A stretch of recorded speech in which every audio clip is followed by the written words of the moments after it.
At 12:15 p.m. Central Time on Wednesday, all metals and natural gas futures trading on the CME came to a complete stop. Silver was trading at 91.30. When the markets reopened an hour and 35 minutes later, price dropped immediately to $88. No bounce, no hesitation, just $3 of selling pressure in minutes, the moment the gates opened. Now ask yourself, why does that keep happening? And why does it always seem to happen at exactly the wrong moment for anyone who isn't sitting at an institutional desk? That is what this video is about. Before we go any further, a clear and necessary disclaimer. Nothing in this video is financial advice, investment advice, or a recommendation to buy or sell any security or commodity. Silver, gold, and futures markets are complex and carry substantial risk of loss. Prices can and do move violently in both directions. This content is strictly educational, an analysis of publicly available market data. Always consult a qualified financial professional before making any investment decisions. Do your own due diligence.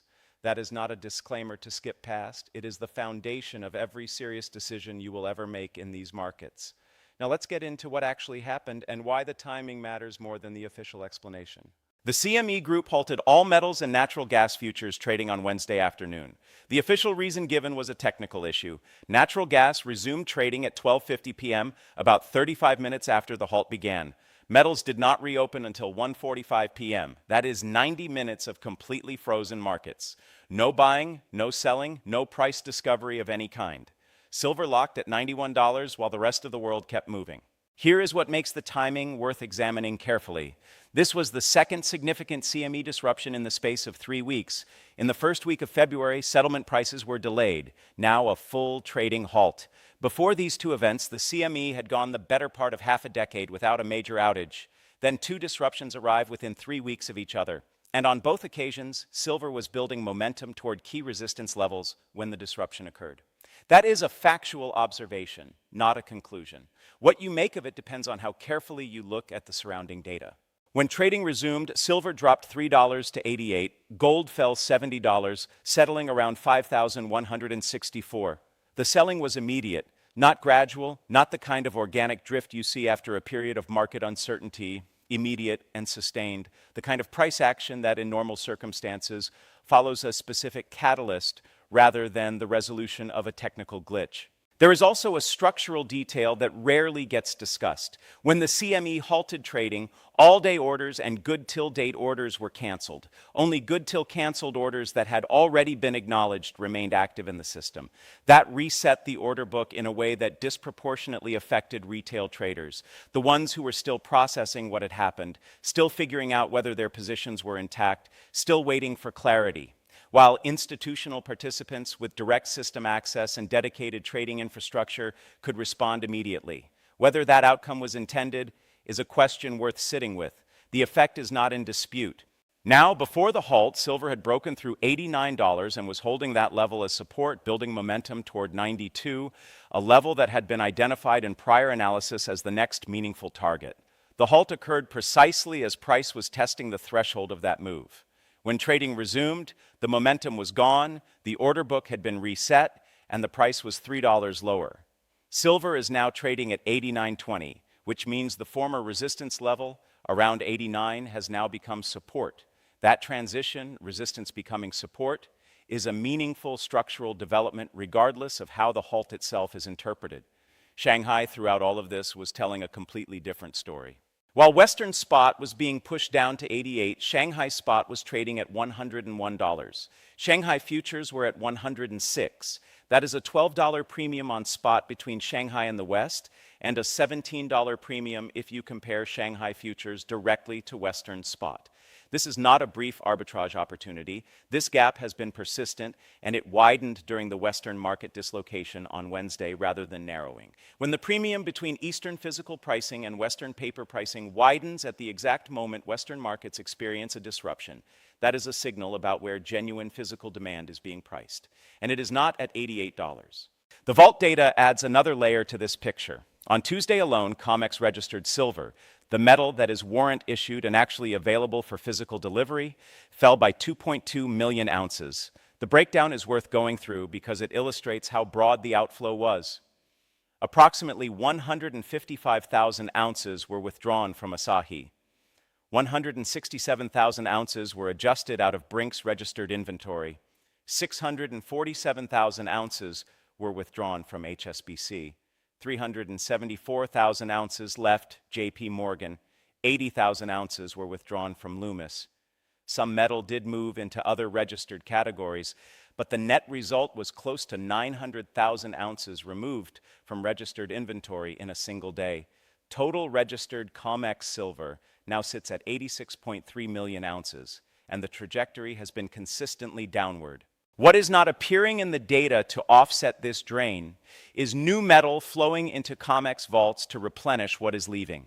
There is eligible inventory sitting in those vaults, but eligible and registered are not the same thing.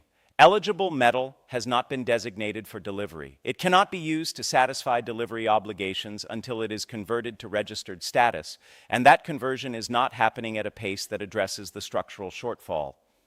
The largest single-day roll on record, 71 million ounces moved forward from March into later months, occurred this week. That roll relieved the most immediate settlement pressure, but here is the honest read on what that means. The roll moved the obligation forward. It did not resolve the underlying physical dynamic. Registered inventory continues to decline. Physical silver continues leaving the system.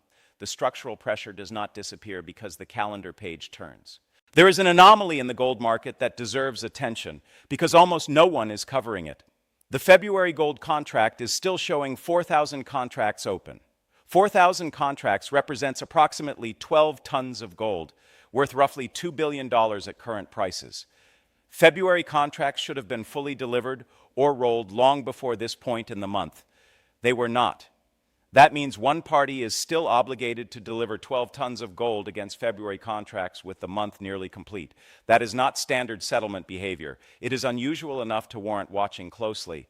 Now, the intellectually honest thing to do with all of this information is to hold two scenarios simultaneously rather than rushing to a single conclusion. The first scenario is straightforward, genuine technical failure.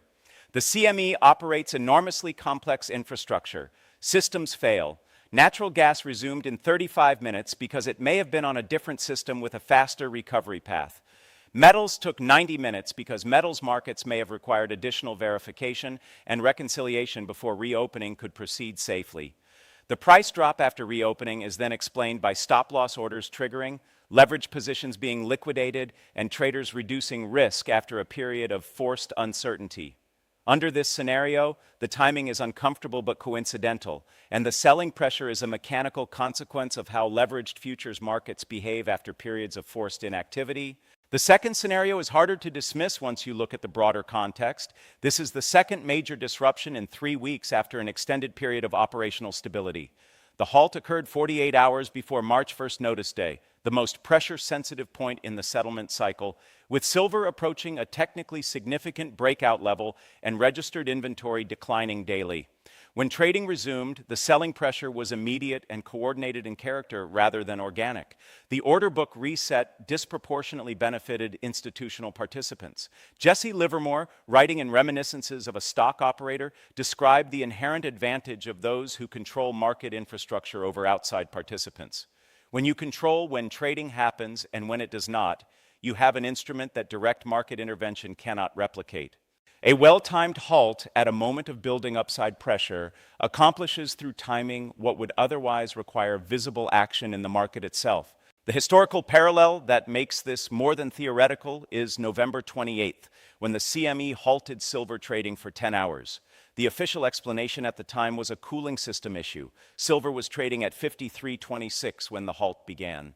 That halt occurred on first notice day for December silver. Reports subsequently emerged that a major buyer had notified the COMEX of intent to take physical delivery of 30 million ounces. When trading resumed, silver spiked to 56.78. Over the following 60 days, it more than doubled, reaching $121. The cooling issue materialized at the exact moment delivery pressure peaked. The halt was the symptom. The physical shortage was the cause. When the underlying pressure could not be absorbed through normal market mechanics, it ultimately produced a move that could not be contained. Wednesday's halt fits that structural pattern with notable precision. 48 hours before settlement, silver approaching 92, registered inventory declining daily, Shanghai premium persistent and widening during the disruption. The pattern is consistent, not conclusive, but consistent. There is one more development in this picture that the mainstream analysis is missing. COMEX open interest has been declining, while the silver ETF, SLV, has been seeing consistent daily inflows. That is a risk migration pattern. Money moving from futures exposure to physical-backed ETF exposure is a signal about how some participants are thinking about counterparty and delivery risk. You do not abandon the liquidity and leverage advantages of the futures market in favor of ETF premium unless something about futures counterparty performance concerns you. That shift in positioning is a data point, and it is pointed in one direction. The supply side of this equation is not offering relief either. Mexico is the largest silver producer on Earth, and security conditions there continue to deteriorate. Cartel-related violence in mining regions is making it increasingly difficult to attract and retain workers, and it is pushing transportation costs meaningfully higher.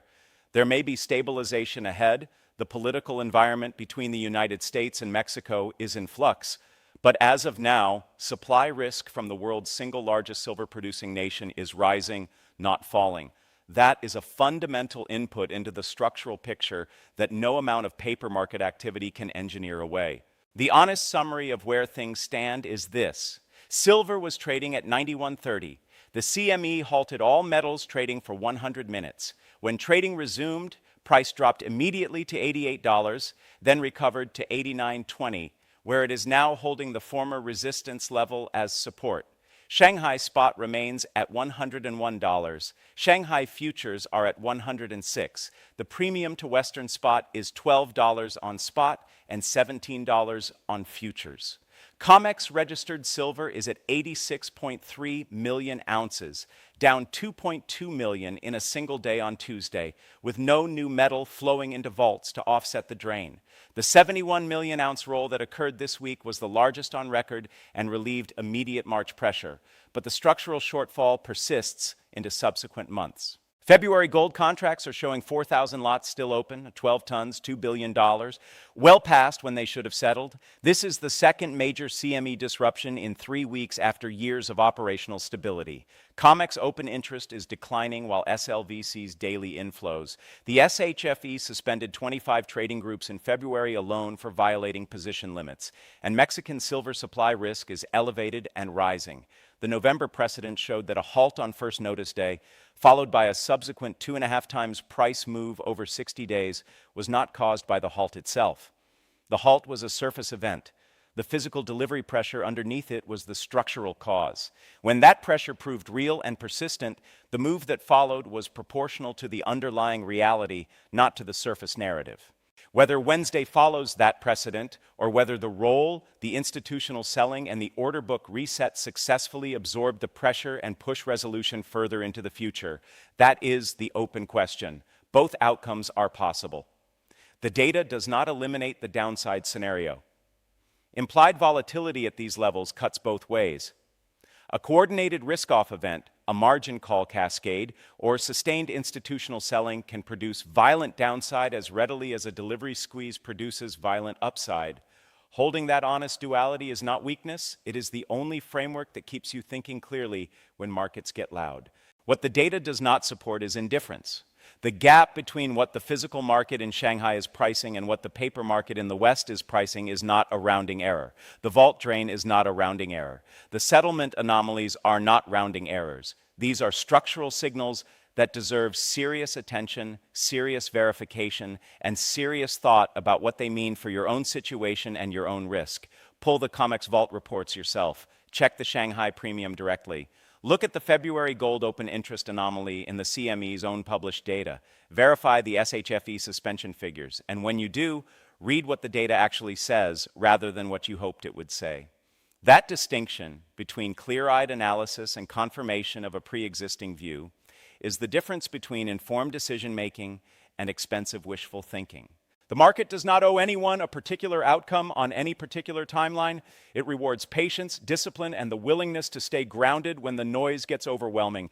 This has been strictly educational analysis of publicly available market data. It is not financial advice and should not be treated as such. Manage your risk carefully, protect your capital, and make decisions based on your own research, your own circumstances, and your own judgment. Thank you for watching.